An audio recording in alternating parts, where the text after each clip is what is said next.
Hello again, everyone, and welcome to another edition of Silver Bullion Television. I'm your host, Patrick Vieira, and today I'm joined with Vedran Babic from the New Zealand Mint. Welcome aboard. How you doing? Thank you, Patrick. Great to be here. Glad to have you on board.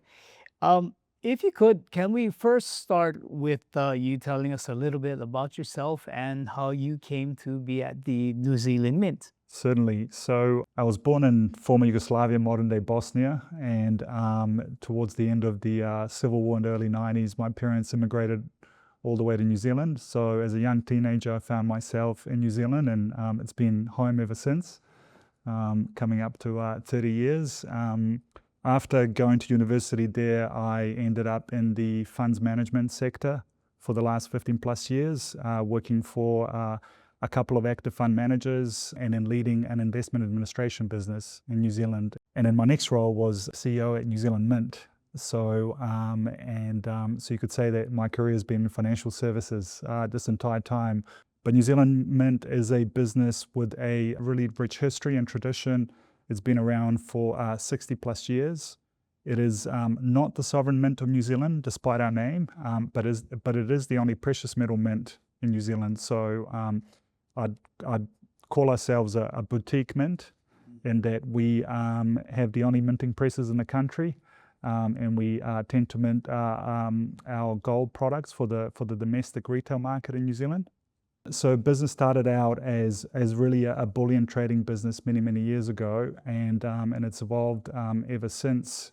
It started to branch into commemorative coins, and then eventually it found itself striking a partnership with Disney about 10-11 years ago.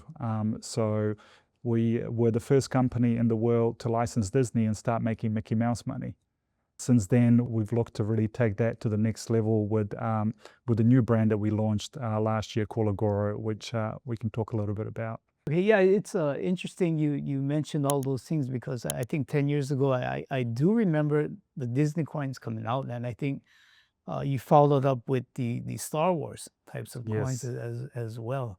So how difficult was it difficult was it to get these licenses to go ahead and produce these coins? It was well before my time, so I have to give credit to the people that paved the way before me. But I do know that we were very persistent at knocking on those doors until they eventually opened. And then, as is the case with most things, once you start to build that momentum and you acquire one or two licenses and are able to find that product market fit, then it tends to snowball into many other opportunities. And that's the path that we've been on, particularly in the last couple of years as we've looked to expand our footprint across the globe, but also in terms of the licenses that we work with. We see on the back of the coins oftentimes Niue, or sometimes we would see Cook Islands, Tuvalu, but Niue, there seems to be an interesting relationship with the government there. So we're really proud and privileged to have a long-standing partnership with the government of Niue. So it is a self-governing nation, but in free association with New Zealand. And it's a relatively small island in the Pacific, part of the Commonwealth. And we've had a long-standing partnership where we have the rights to use the effigy, which is either the monarch or the coat of arms that you would put on the back of a coin, whether that's a collectible or a bullion product, that makes it non-circulating legal tender. And that's something that is reasonably common across the globe, particularly with some of the smaller island nations, or even some other nations in Africa and other parts of the world, where they do see it as an opportunity to create another income stream for their nations. So through our arrangement with Niue, we're able to pay royalties, and those contributions go to fund projects that otherwise wouldn't be possible. So it's quite a neat and unique part of what we're able to do, and then get involved with special projects from time to time. And I understand some of those special projects, scholarships that New Zealand Mint offers. Yes. So every year we will interview high school students and offer them a scholarship for a leadership experience in New Zealand.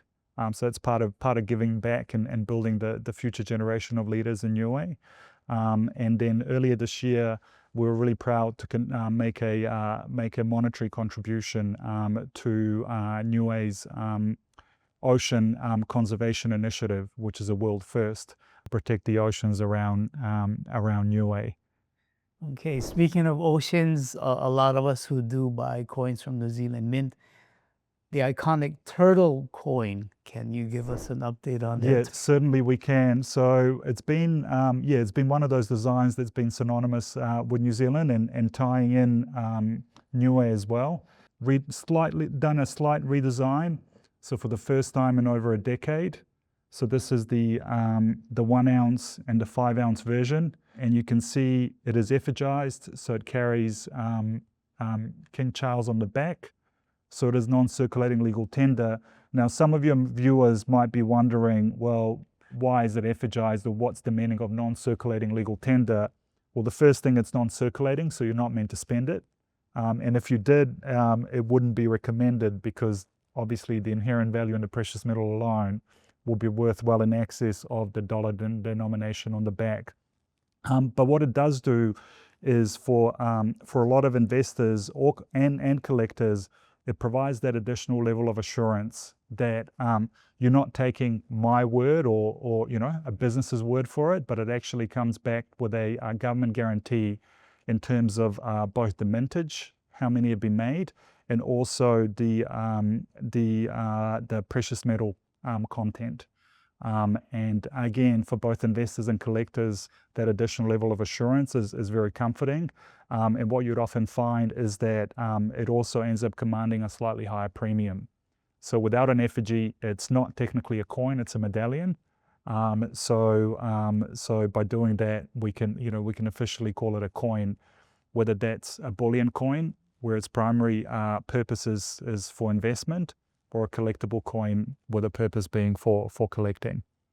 New Zealand Mint, of course, there's the bullion side.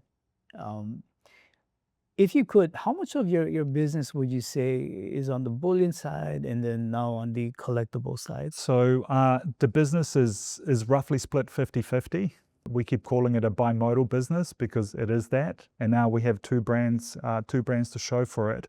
But there is some complexity or diversity within our business. So under the New Zealand Mint umbrella, we have the retail bullion business, which services the domestic market in New Zealand. And that's where we'll have products like the gold kiwi here. So this has actually been patented since 1944 and trademarked. So that's a 1 ounce gold medallion in this case. It doesn't carry an effigy. And that is an example of a product that we not only design in-house, but we mint in-house as well. So that's one part of the business. The other part is what we would call our wholesale bullion business, which is very much international. And that's where we partner with companies all across the world to bring quite exciting and innovative projects to market. So obviously we have our standard product range, but we'd like to think of ourselves as offering a turnkey solution to partners across the world to develop custom projects. So we could take it, you could have a concept and we can design it, and then we could effigize it if you wanted it, and then we could arrange manufacturing and packaging and all of that and put the product in your hands so that all you need to worry about is marketing and selling that product. And then the other thing that's interesting with what we call the effigy business is not only do we have the right to use that effigy on our own products, but we act as an exclusive master distributor on behalf of Niue to the rest of the world. So anybody out there who would like to make their coin product or project non-circulating legal tender, they can contact us and we can work through that process with the government of Niue to get that approved, obviously subject to certain parameters. So all of that is under the New Zealand Mint brand. And then in August last year, we decided to take a bit of a leap of faith, because me coming into the business and being new to the bullion industry and the collectibles industry and looking at the bimodal nature of the business that we had, it felt a little bit confusing because the more research and thinking that we did, the more we reached the conclusion that actually there's two different jobs to be done here. You've got bullion, which is an investment, it's an asset class, it's very much a head purchase. And then you've got collecting on the other hand, which is a passion, a hobby, and very much a hard purchase. And we felt that the brand might have been, a little bit confused in the market with trying to appeal to two quite distinct set of customer needs.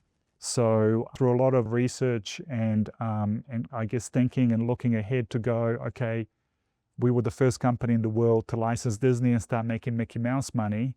The rest of the industry has caught up, which has been great because it really helps elevate precious metals into the mainstream. And it's been wonderful to see the likes of US Mint strike a partnership with DC, or what the Royal Mint in the UK is doing with Star Wars, or Perth Mint and others. But we felt that there was an opportunity to sort of evolve gradually from licensed coin collectibles to precious metal collectibles. And then there was this white space out there where, if you look at the world, there is no precious metals collectibles business of any significance out there today. And that offers quite a unique feature or advantage in that there's actually inherent value in that collectible, unlike most other collectibles. So that's where the creation of Agoro, AG being the symbol for silver, the periodic table of element, and oro being gold in Spanish or Italian, sort of coming together alongside a tagline, collectibles made precious. So now we're on that journey of really evolving what has been a licensed coin collectible for the last decade plus into a precious metal collectible. And hopefully that can help the entire precious metal industry sort of raise its profile and awareness by leveraging the mass market appeal of some of the brands that we work with and combining that with precious metal.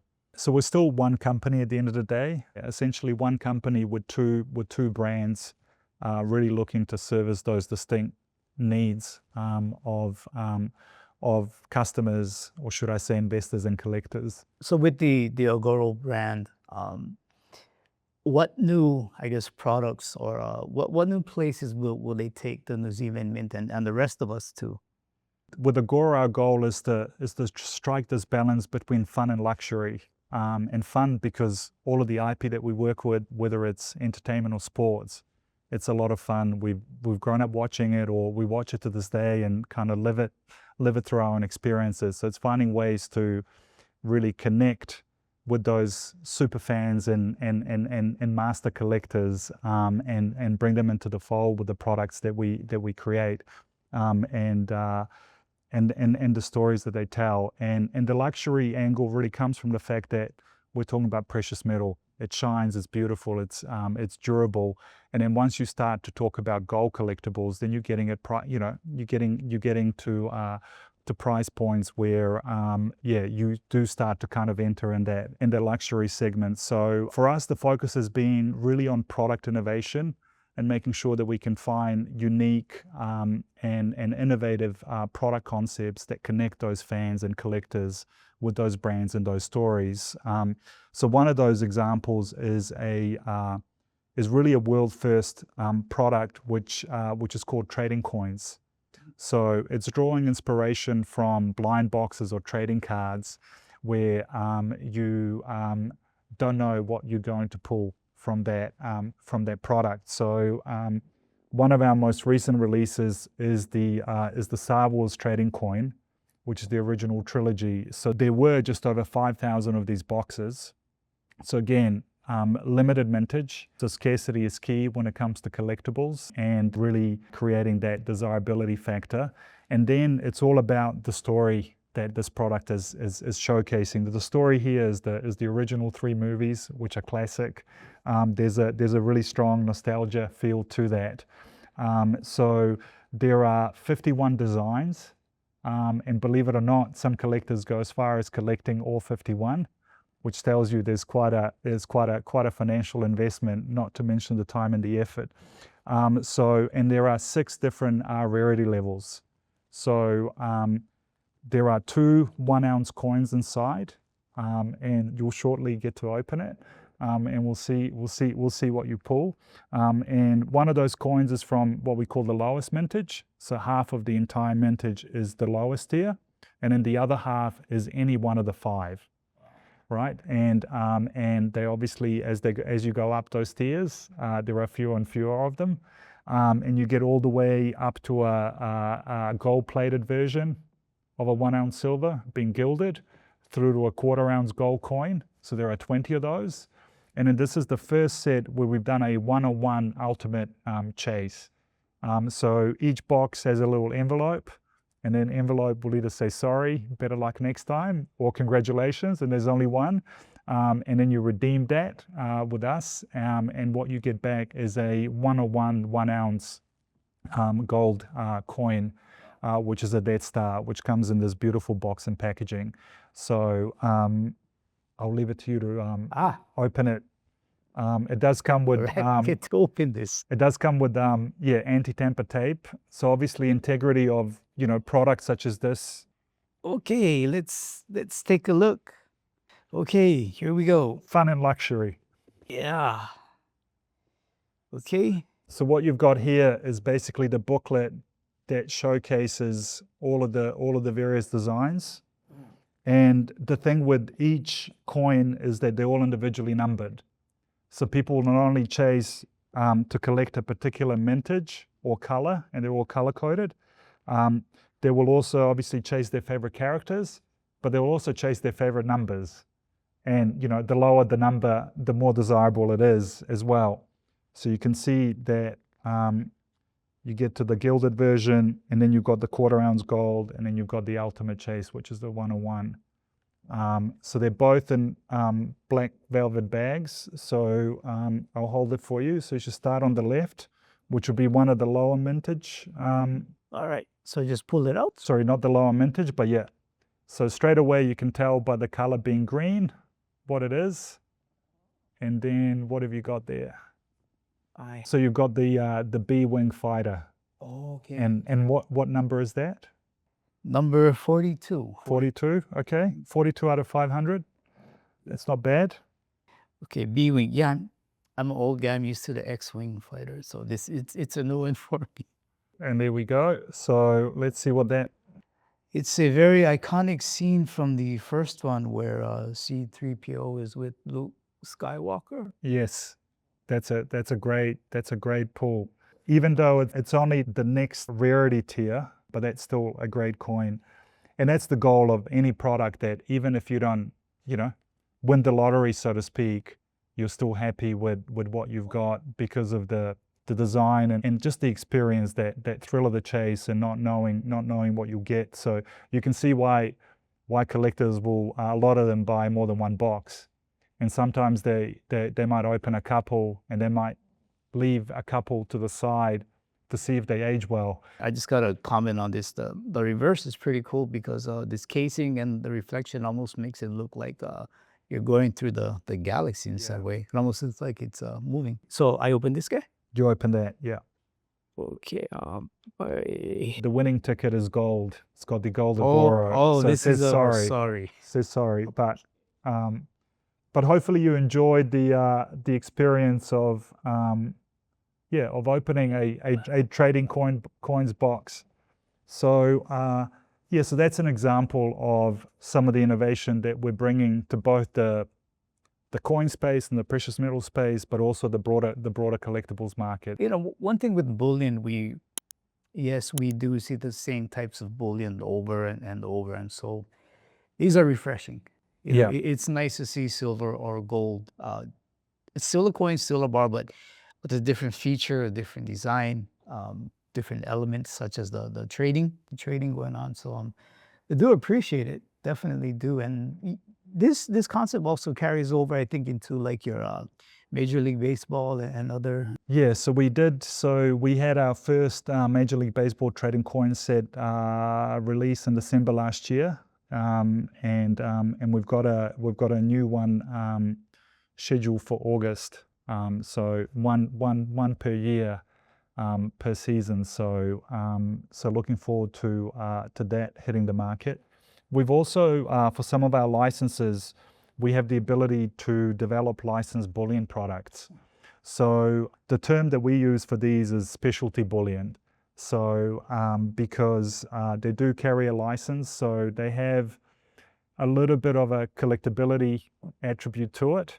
But this was an MLB program that we did last year, where we had the MLB logo and then the Dodgers and the Yankees. These are not effigies, so they're just medallions. But you could buy these in tubes of 25 or in a monster box of 250. Oh, this is nice. Hey, one question though, the difference between coin and medallion, just so people understand. Yeah, certainly. So something like that, which doesn't carry an effigy, which is a monarch or a coat of arms of a particular country, would be referred to as a medallion. Whereas something like the turtle carrying the King Charles effigy would meet the requirements to officially be referred to as a coin.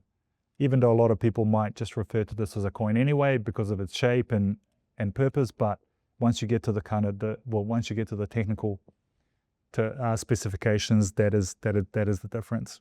Right, because on the flip side, we even see bars that are called coins, and so yeah, I think we just wanted to clear that up. Just wanted to ask you though, with your products, obviously they're shipped out internationally, worldwide. Does the price of silver and gold fluctuating affect your prices, and have the tariffs affected you anyhow in your business? For the bullion side of our business, obviously, the precious metal prices changing daily impact the way that the business operates. On the collectible side, it's with gold, the price of our gold collectibles is more closely tied to the spot price of silver.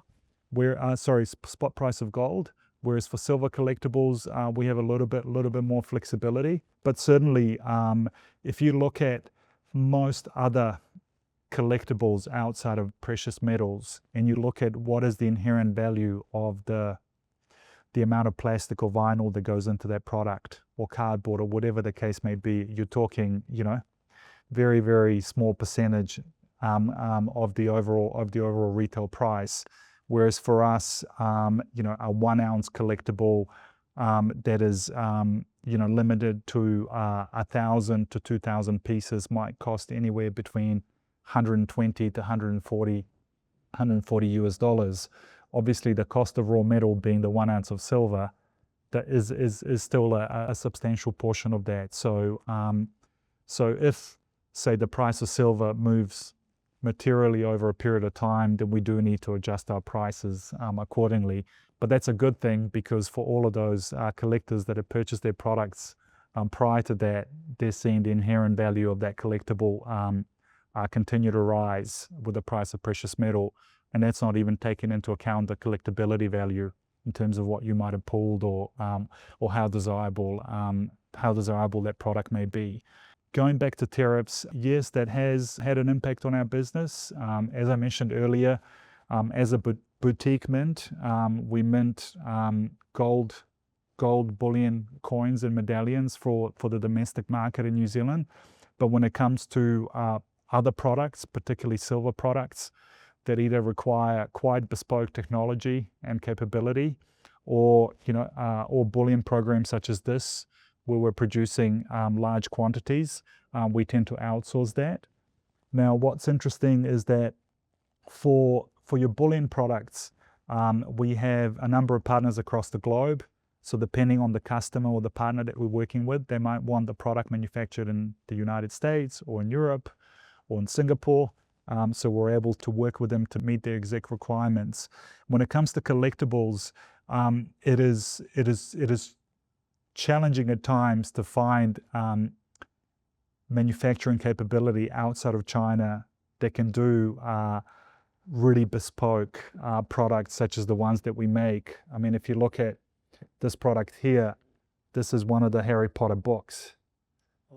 So, to be able to sort of create a product like that, or you've got C3PO. So if you look at that finish and their unique shape, About half of our collectibles business is in North America and the United States. And with a lot of our manufacturing for these unique products coming out of China, obviously tariffs have had an impact. We do have the Niue effigy that is on pretty much all of our products. And it just so happens that products which are effigized meet the requirements of the Bullion exemption for the reciprocal tariffs, not for the baseline tariffs or the fentanyl tariffs as they're referred to. And what many people may not be aware is that when Trump was president during his first term, he actually introduced a 7.5% tariff for precious metal products out of China going into the US. And that kind of became the norm. And then I think in February, 10% got introduced. Then in March, another 10%. And then it went to 100+%. But fortunately, the Bullion exemption is in place. So again, that's another one of those advantages for businesses who are looking to utilize an effigy, is that there is a way to rely on that exemption. So in short, it's had a pretty material impact on our business, particularly on the collectible side, in terms of just the erosion of margin at the end of the day. But for us, we're continuing to focus on what we can control and continuing to develop great products and know that these things come and go, and the tide will change at some point. Okay, were there others that you wanted to get? One thing that I do have, these are what we call foils. Okay. This is 1.5 ounces of pure silver, only 500 of these made. And these are some of the Marvel movie posters. So 1.5 ounces of silver, limited to 500 in the world. Think of it as a pure silver poster. And so again, another one of those products that is officially licensed, that carries an effigy, so comes with that guarantee in terms of both the number of these that have been produced, but also the purity of the metal and its weight. Yeah, you can unexpectedly you can actually feel the weight in this. There is some weight for sure. This is nice, and so all different types of Marvel posters. Yeah, so there's a series of all the Marvel movies and their posters that are coming out over a course of a few months that people are collecting. So these have been very popular. So we're starting to do them in different weights and sizes. And again, we think this is one of those product formats that again can bring a lot more mainstream awareness to the fact that, hey, what is pure silver? What do you mean by mintage, issuing authority, so on and so forth. So hopefully we can widen the top of that funnel where people that start collecting something like this, a certain percentage will start collecting, coins, and then they'll start to consider bullion as an investment and as an asset class. Absolutely. I guess you could call these collectible generational wealth right here in the palm of our hands that maybe we grew up with or we could pass on to our kids. So I think you folks are doing some really some forward-thinking things at the New Zealand Mint. No, thank you. I'm glad that it resonates with you. Before we head out, can you let the people know how they can follow you or maybe contact you with the effigy coins that maybe they have their own desires to make? Yeah, certainly. So NewZealandMint.com is our website for the bullion and the effigy part of the business, and then we have Agoro.com, Agoro, for the collectibles part. So we're pretty easy to find. All right, Vedran, I want to thank you for your time, and thank you, Patrick. Have a safe trip back. It's been a pleasure. Yeah, thank you for hosting us. Absolutely incredible stuff, and I really hope we can do this again soon. That was Vedran Babic, CEO of the New Zealand Mint. To see more of the New Zealand Mint and its offerings, go to newzealandmint.com. If you like this video, please do subscribe, share, and give it a thumbs up. All are greatly appreciated. Audio-only versions of this interview can be found on iTunes and Spotify.